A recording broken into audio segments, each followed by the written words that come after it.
विकासगंज में सत्यम रहता था। वो बहुत ही खुशमिजाज और मेहनती लड़का था। जब वो छोटा था तभी उसके वालिद एक हादसे में गुजर गए थे। तालीम के समय तालीम और खेल कूद के समय खेल कूद कर वो हमेशा अपने क्लास में अव्वल आता था। सत्यम का रवैया देखकर स्कूल के टीचर्स उससे बहुत मोहब्बत करते थे। बचपन से ही सबका प्यारा होने की वजह से वो हमेशा ही सबसे मिलजुल कर रहता था। कुछ वक्त के बाद सत्यम की माँ भी एक बीमारी की वजह से गुजर गई। माँ के गुजर जाने के बाद सत्यम बिल्कुल तन्हा हो गया और अपनी नानी के घर जाकर रहने लगा। सत्यम बेटा, क्यों ऐसे मायूस बैठे हो? यहाँ हम सब तुम्हारे साथ हैं ना। तुम बेफिक्र रहो, सब ठीक हो जाएगा। सत्यम इतना मायूस था कि वो नानी की बात सुनता ही नहीं है। वो वहाँ से चला जाता है। नानी के घर पर रहने की वजह से वो वहीं के स्कूल में अपना दाखिला करवा लेता है। बच्चों, कल स्कूल में पेरेंट्स टीचर की मीटिंग है। तुम सब अपने अपने पेरेंट्स के साथ यहाँ आ जाना। सत्यम बेटा, तुम अपनी नानी के साथ आ जाना। सत्यम नानी के साथ क्यों? तब तो हम भी अब्बा और अम्मी के साथ आएंगे। तुम खामोश हो जाओ और जाकर मुर्गा बनो। गिली और टीचर की बात सुनकर सत्यम और मायूस हो जाता है और घर जाकर अपनी नानी से सारा वाकया बताता है। तुम घबराओ मत सत्यम बेटा, मैं तुम्हारे साथ कल स्कूल में पेरेंट्स मीटिंग में चलूंगी। नहीं, मुझे मेरी माँ के साथ ही जाना है। आपने कहा था मेरी अम्मी जल्दी आएंगी। कहाँ है वो? आप भी दूसरों की तरह झूठ बोलती हो। आ जाएंगी सत्यम बेटा। जो बच्चे अच्छे होते हैं मालिक उनकी अम्मी को बुलाकर उन्हें तोहफा देते हैं, इसलिए जल्दी ही आ जाएगी। तुम अभी सो जाओ, कल हम दोनों स्कूल चलेंगे और तुम्हारा रिजल्ट देखेंगे।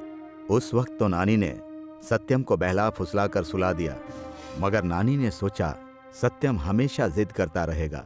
सत्यम को उसके सालगिरह पर एक तोहफा दे दूंगी, कुछ बेहतर। अगले दिन जब पेरेंट्स टीचर मीटिंग में सब गए तो वहाँ पर गिल्ली भी अपनी माँ के साथ आया हुआ था। मुझे माफ करना सत्यम, मैंने तुम्हारा दिल दुखाया है, लेकिन मैं तुम्हारे लिए तोहफा लेकर आया हूँ। ये लो, ये छोटा सा तोहफा। ये क्या है? और ये मेरे लिए है। सत्यम तोहफा खोलकर देखता है तो उसमें एक छोटा सा पुतला रहता है। ये देखकर वो बहुत खुश हो जाता है और अपनी नानी के साथ घर आ जाता है और कहता है, नानी, मुझे आपसे भी एक तोहफा चाहिए। मुझे आपसे अम्मी का पुतला चाहिए। जब तक अम्मी नहीं आती तब तक मैं उस पुतले के साथ ही रहूंगा। तुमने मुझसे पहली दफा कुछ मांगा है, मैं जरूर इस ख्वाहिश को पूरा करूंगी। सालगिरह के दिन नानी सत्यम को विद्यावती की मोम का पुतला बनाकर उसे तोहफे में देती है। ये रहा तुम्हारा तोहफा, इसका बेहद ख्याल रखना और पढ़ाई करते रहना। पुतला देखकर सत्यम बहुत खुश हुआ और पुतले के साथ ही वक्त बिताने लगा।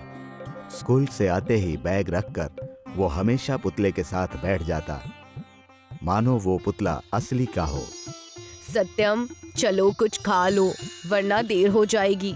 सुबह स्कूल भी तो जाना है ना। नानी, हम अम्मी को खाना नहीं खिला सकते? उन्होंने भी तो सुबह से कुछ नहीं खाया है। तुम चलो अभी। सत्यम नानी के साथ खाना खाकर आ जाता है और भगवान से मिन्नत करता है। हे मालिक, मैंने सुना है कि आप बहुत अच्छे हैं, लोगों की मदद करते हैं। प्लीज मेरी भी कर दीजिए, मैं अम्मी से बात करना चाहता हूँ। प्लीज मेरी ख्वाहिश सुन लीजिए। सत्यम की मिन्नत सुनकर पुतले पर बेहद तेज रोशनी आती है और पुतला नीचे गिर जाता है।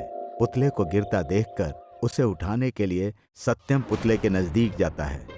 पुतले से आवाज आती है, रुक जाओ बेटा, मैं खुद से उठ जाऊंगी। पुतले से आती आवाज को सुनकर सत्यम घबरा जाता है और बेड पर चढ़ जाता है। तब पुतला उससे कहता है, डरो नहीं, मैं तुम्हारी अम्मी ही हूँ। तुमने ही मुझे बुलाया है। मैं तुम्हारे लिए ही आई हूँ और तुम्हारे साथ हमेशा रहूंगी। सच में? अब तुम कहीं नहीं जाओगी? तुम मुझे अकेला छोड़कर कहाँ चली गई थी? मैंने तुम्हें कितना याद किया। मैं हमेशा से तुम्हारे साथ ही थी, बस कुछ वक्त के लिए तुमसे खफा थी, पर अब मैं आ चुकी हूँ और अब मैं कहीं नहीं जाऊंगी। सच? आपने मुझे सालगिरह पर कोई तोहफा क्यों नहीं दिया? पता है मैंने आपका कितना इंतजार किया। सत्यम के तोहफे की बात सुनकर माँ ने जादू किया और सत्यम के पास कपड़े आ गए और सत्यम खुश हो गया। सत्यम अपनी माँ को पाकर बहुत खुश हुआ अरे बस करो। तुमने होमवर्क किया या नहीं? मैंने अभी तक होमवर्क नहीं किया, आप मेरी मदद कर दो ना। माँ ने सत्यम की होमवर्क में मदद की और सत्यम को रात को सुला दी। सत्यम स्कूल जाने के लिए सुबह तैयार हुआ। उसने देखा कि उसे स्कूल का बैग, जूते और पूरी किताबें नई नई मिली हैं। वो बहुत खुश हुआ। शुक्रिया अम्मी, आप दुनिया की सबसे अच्छी अम्मी हो। आपने सब कुछ नया कर दिया। मैं जल्दी स्कूल से आकर आपसे मिलूंगा। तभी कमरे में नानी आ गई और सत्यम को लेकर स्कूल छोड़ने चली गई। सत्यम का खुशनुमा रवैया देखकर गिल्ली ने कहा, आज तुम बहुत खुश लग रहे हो, जरूर इन नए जूतों की वजह से। स्कूल के नए कपड़े भी पहने हैं तुमने। ये सब मुझे मेरी अम्मी ने तोहफे में दिया है। गिल्ली सत्यम की बातें सुनकर हैरान हो जाता है और उससे कहता है, क्या तुम मेरी अपनी अम्मी से मुलाकात करवा सकते हो? प्लीज, मुझे भी आंटी को देखना है। सब कहते हैं कि वो इस दुनिया को छोड़कर चली गई है। जरूर, जैसा तुम कहो, आ जाना मेरे घर। मैं तुम्हें भी एक बहुत बड़ा तोहफा दिलवाऊंगा। गिल्ली शाम को सत्यम के घर अपनी मम्मी के साथ आता है। अम्मी, इनसे मिलिए। ये है मेरा दोस्त गिल्ली और वो है उनकी अम्मी। सत्यम की आवाज सुनकर पुतले से आवाज आती है। नमस्ते जी, मैं हूँ सत्यम की अम्मी। पुतले में से आती आवाज सुनकर गिल्ली और गिल्ली की मम्मी जोर से चीखे। भूत, भागो यहाँ से। और उनकी चीखें सुनकर वहाँ पर सत्यम की नानी आ गई और नानी ने कहा, क्या हुआ? तुम सब यहाँ इतना शोर क्यों मचा रहे हो?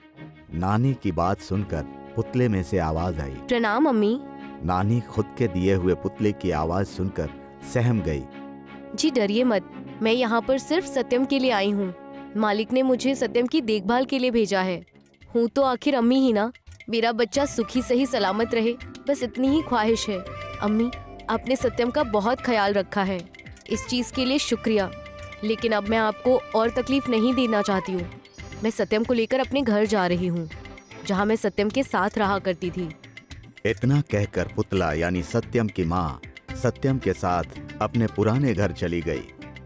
सत्यम और सत्यम की माँ यानी मोम का पुतला घर में खुशी खुशी रहने लगे और सत्यम की परवरिश बहुत उम्दा और बेहतरीन तरीके से होने लगी। सत्यम अपनी माँ को पाकर खुशी खुशी रहने लगा।